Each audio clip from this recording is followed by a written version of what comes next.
Welcome to New York, 1848. Today is July 19th. Something pretty important is occurring here today. It's all about women's rights. But first, the backstory.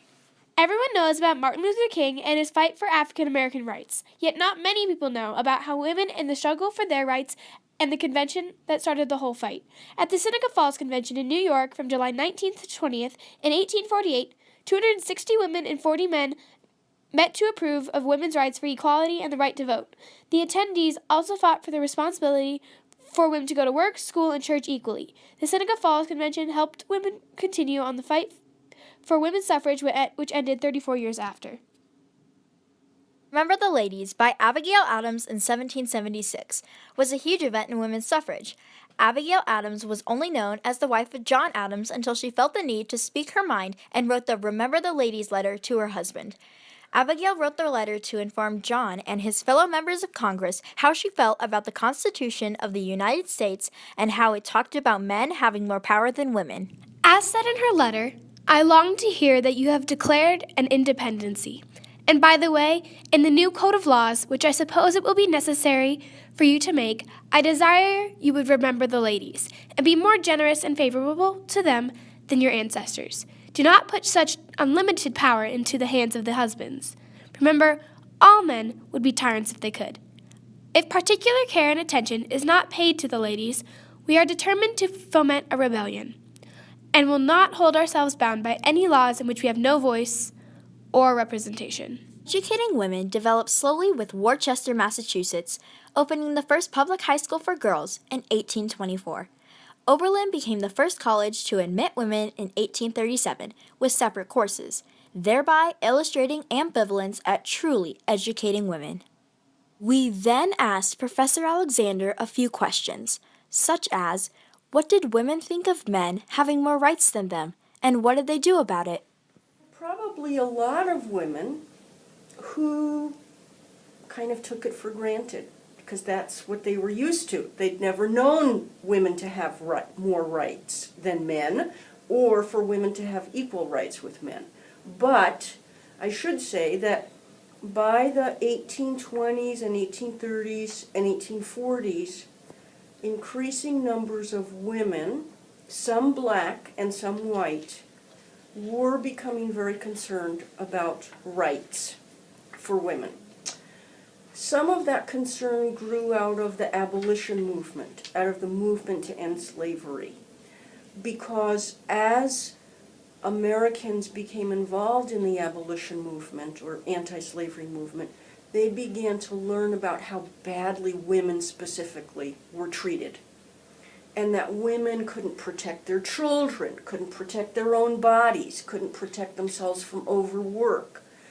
And so as black and white women began to organize around the issues of anti-slavery, they were also thinking about other ways in which women were mistreated and not able to do much about it because they didn't have the vote, they didn't have access to rights, they didn't have any legal standing, okay? What were the opinions of people at that time concerning equal rights between men and women?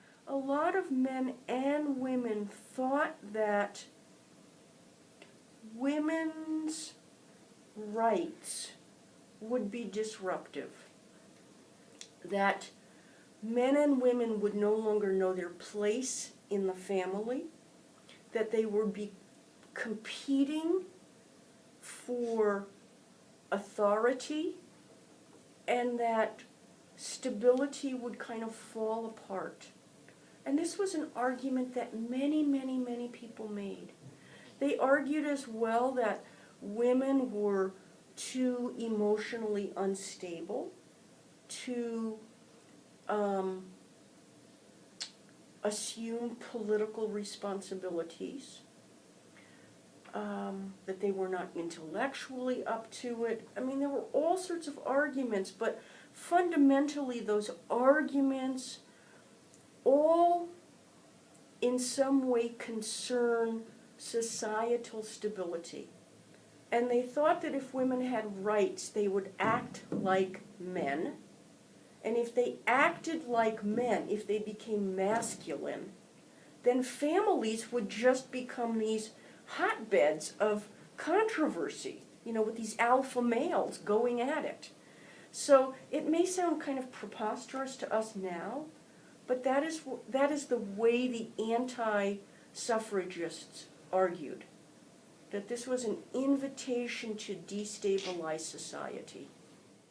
The idea for the convention occurred in London in 1840 when Elizabeth Cady Stanton and Lucretia Mott were attending a meeting of the World Anti-Slavery Society, were denied the opportunity to speak from the floor or to be seated as delegates. Lucretia and Elizabeth left the room where the meeting was taking place and began to discuss the fact that while they were trying to secure rights for enslaved African Americans, African women found themselves treated unequally in many ways. The Seneca Falls Convention later occurred in 1848. The two main women involved were Elizabeth Cady Stanton and Lucretia Mott. They led the convention along with Mary Ann McClintock. Elizabeth Cady Stanton opened up her convention with her address speech.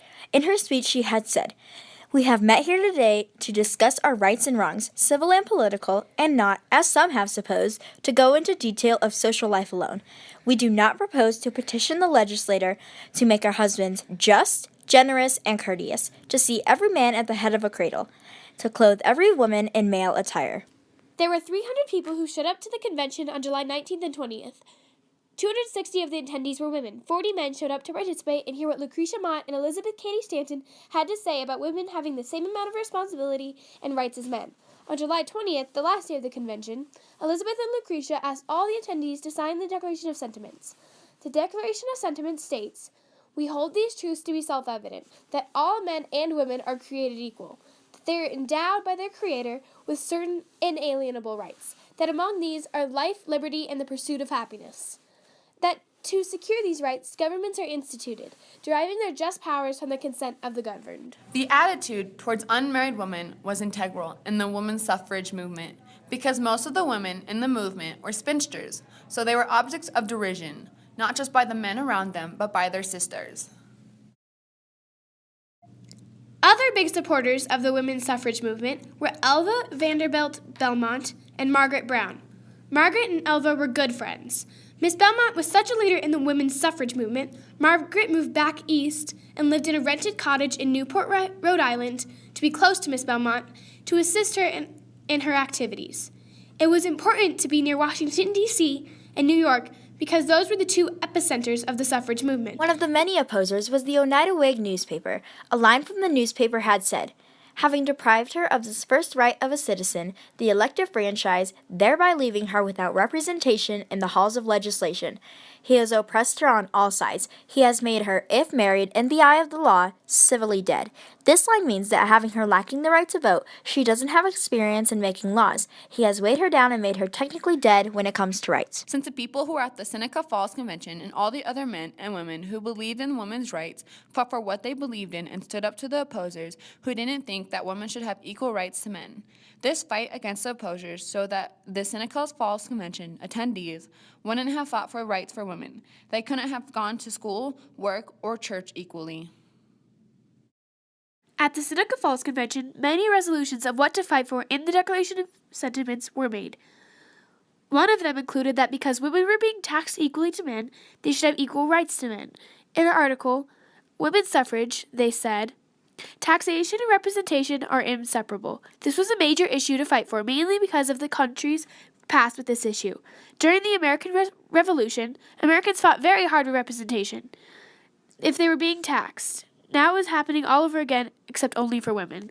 The 19th Amendment was passed in 1912, 34 years later after the Seneca Falls Convention, which had a huge political impact on U.S. history. The right of citizens of the United States to vote shall not be denied or abridged by the United States or by any state on account of sex. The 19th Amendment allowed women to vote and be treated equal. The Seneca Falls Convention affected the social ways of daily life. Degrees earned by women remained between approximately 60 and 62% for associate's degrees, 57 and 58% for bachelor's degrees. Percentages of both master's and doctor's degrees earned by females increased from 1999 to 2000 to 2009 and 2010, from 58 to 60%. Just like the fight for civil rights at the Seneca Falls Convention in New York on July 19th and 20th in 1848, 260 women and 40 men fought for the responsibility for women to go to work, school, and church equally. They met to approve of women's rights for equality and the right to vote.